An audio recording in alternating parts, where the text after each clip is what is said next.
नमस्कार। आज हम एक ऐसे सवाल की तह तक जाएंगे जो साइंस फिक्शन, पुराने इतिहास और आज की मॉडर्न साइंस को एक साथ जोड़ता है। क्या हमारे देवता असल में एलियंस थे? ये सिर्फ एक फिल्मी कहानी नहीं है। असल में ये एक बहुत ही गंभीर विचार है। कुछ जाने माने रिसर्चर्स भी इसे सपोर्ट करते हैं। और ये थ्योरी हमारी शुरुआत के बारे में हमारी पूरी समझ को ही बदल कर रख सकती है। तो चलिए इसमें और गहराई से उतरते हैं और शुरुआत करते हैं एक जानी पहचानी हॉलीवुड कहानी से, जिसने बिल्कुल यही सवाल उठाया था। 2012 में एक फिल्म आई थी, प्रोमेथियस। इसमें कहानी शुरू होती है जब कुछ आर्कियोलॉजिस्ट को दुनिया भर में अलग अलग गुफाओं में कुछ पुरानी पेंटिंग्स मिलती हैं। कमाल की बात यह है कि ये सभी पेंटिंग्स एक ही दूर के तारे की तरफ इशारा कर रही थीं, जैसे हमारे बनाने वालों ने हमें कोई न्योता भेजा हो। फिल्म का एक बहुत ही जरूरी सीन है जिसमें एक इंजीनियर खुद को कुर्बान कर देता है।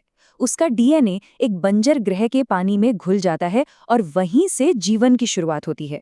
तो मतलब ये है कि इस साइफाई कहानी की जड़ें एक असली वैज्ञानिक थ्योरी से जुड़ी हैं।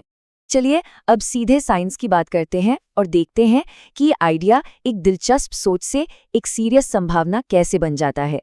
एक थ्योरी है पैनस्पर्मिया। ये कहती है कि जीवन पूरे ब्रह्मांड में मौजूद है और धरती पर ये अंतरिक्ष से आया, शायद उल्कापिंडों या धूमकेतुओं के जरिए। और मजे की बात यह है कि ये कोई नया आइडिया नहीं है। इसे आज से 2500 साल पहले ग्रीक फिलोसोफर एनेक्सागोरस ने दिया था और बाद में नोबेल प्राइज विनर स्वांते अर्हेनियस ने इसे साइंटिफिक तरीके से पेश किया। और इस आइडिया को सपोर्ट करने के लिए एक सबूत भी है। 1984 में अंटार्कटिका में एक उल्कापिंड मिला जो मंगल ग्रह से आया था।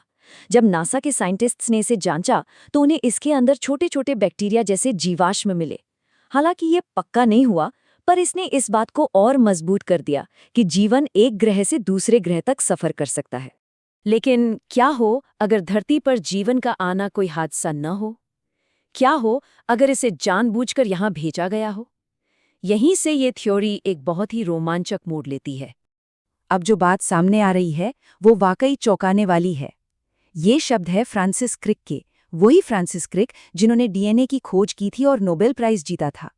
उनका मानना था कि हो सकता है धरती पर जीवन की शुरुआत तब हुई हो जब किसी एडवांस एलियन सभ्यता ने जानबूझकर यहाँ सूक्ष्म जीव भेजे हों।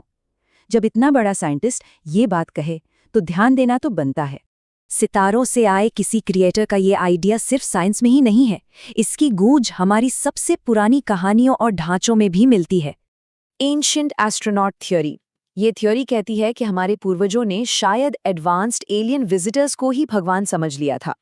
जरा सोचिए, आज से 5000 साल पहले कोई इंसान आसमान से उतरते स्पेसशिप को देखेगा तो उसे वो टेक्नोलॉजी नहीं बल्कि जादू ही लगेगा, कोई दैवीय चमत्कार।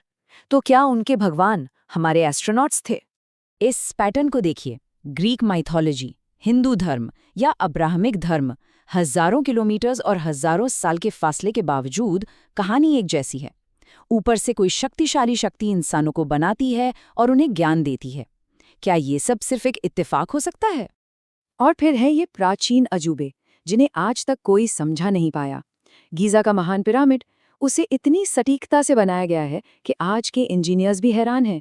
पेरू की नाज़का लाइंस, जमीन पर बनी विशाल आकृतियां जिन्हें सिर्फ आसमान से देखा जा सकता है। या फिर हमारे प्राचीन भारतीय ग्रंथ जिनमें विमानों और ब्रह्मास्त्र जैसे हथियारों का जिक्र है जो आज के हवाई जहाज़ों और न्यूक्लियर बमों जैसे लगते हैं। सवाल उठता है, क्या हमारे पूर्वजों को कहीं और से मदद मिली थी? अच्छा, अब एलियन जीवन की संभावना को समझने के लिए हमें थोड़ा जूम आउट करना होगा और ये देखना होगा कि हमारा ब्रह्मांड आखिर कितना बड़ा है। सबसे पहले तो ये, हमारे ब्रह्मांड में कम से कम 2000 अरब आकाशगंगाएं हैं। जी हाँ, 2000 अरब।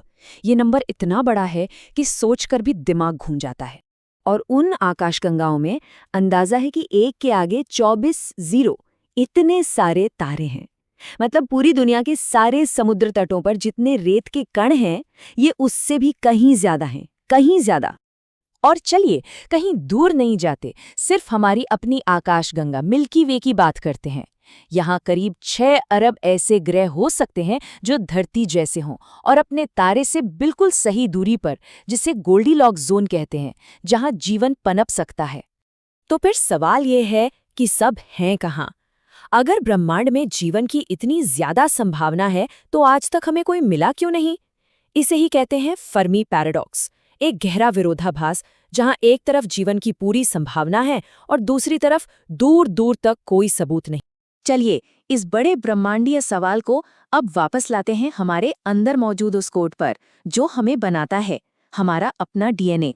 मशहूर लेखक आर्थर सी क्लार्क ने कहा था, कोई भी बहुत ज्यादा एडवांस टेक्नोलॉजी जादू से कम नहीं लगती। ये बात बहुत जरूरी है ये समझने के लिए कि अगर कोई सभ्यता हमसे लाखों साल आगे हो तो वो हमें कैसी लगेगी। सोचिए, आज का एक स्मार्टफोन अगर 500 साल पहले किसी को मिलता तो वो उसे क्या समझता? एक जादुई आईना जिसमें दूर की दुनिया दिखती है, जो तस्वीरें खींचकर आत्मा को कैद कर लेता है। जो आज हमारे लिए टेक्नोलॉजी है वो उनके लिए दैवीय शक्ति होती। तो क्या ये मुमकिन नहीं कि एक एडवांस एलियन सभ्यता की ताकतें आज हमें ईश्वर जैसी लगे? अब एक और चौंकाने वाली बात, हमारे डीएनए का लगभग 98% हिस्सा उसे जंक डीएनए कहा जाता है। क्यों? क्योंकि इसका असली काम क्या है ये अब तक एक बहुत बड़ा राज है। कुछ साइंटिस्ट तो यहाँ तक सोचते हैं कि शायद हमारे जीनोम के इस हिस्से में कोई छिपा हुआ मैसेज है या कोई प्रोग्राम, जैसे हमारे बनाने वालों ने अपना एक सिग्नेचर छोड़ दिया हो। हमारी शुरुआत चाहे धरती पर हुई हो या कहीं और से। ये बात अपने आप में एक चमत्कार है कि तारों के धूल से एक ऐसी प्रजाति बनी जो अपने ही वजूद के बारे में सोच सकती है। जैसा कि कार्ल सेगन ने कहा था, हम ब्रह्मांड का वो तरीका है जिससे ब्रह्मांड खुद को जानता है। आखिर में जवाबों की तलाश जारी है।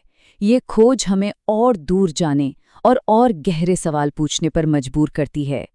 क्या हम सिर्फ एक कॉस्मिक एक्सीडेंट का नतीजा हैं या किसी बड़े डिजाइन का हिस्सा? ये एक ऐसा सवाल है जो हमें हमेशा सितारों के बीच अपनी असली जगह के बारे में सोचने पर मजबूर करता रहेगा।